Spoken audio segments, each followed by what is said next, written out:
Chaque projet, chaque programme devra raconter une histoire. Et quelles sont les histoires, quelles sont les questions que les Africains se posent aujourd'hui? Donc j'ai commencé à réfléchir, inviter des gens, questionner, fait des sondages un petit peu d'opinion à l'échelle du continent. Et je suis arrivée avec 5 axes qui sont en fait le fil conducteur de cette saison, avec des titres qui sont volontairement poétiques pour que chacun, français ou africain, puisse se les approprier. C'est un petit peu une invitation à l'imaginaire.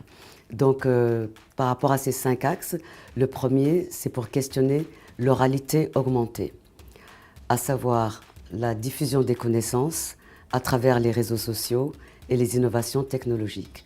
En gros, qu'est-ce que l'oralité au XXIe siècle? Le deuxième axe, économie et fabulation, c'est pour faire tomber justement tous les fantasmes liés aux économies des pays africains.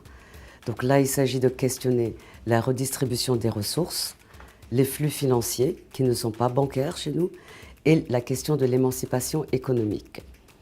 Le troisième axe, archivage d'histoires imaginaires pour questionner les histoires, la grande histoire et les petites, parfois individuelles, la mémoire et la question des archives matérielles et immatérielles.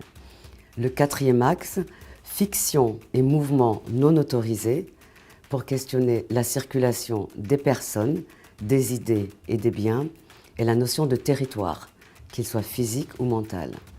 Et le cinquième axe, les systèmes de désobéissance pour parler des consciences et des mouvements politiques et aussi de la citoyenneté.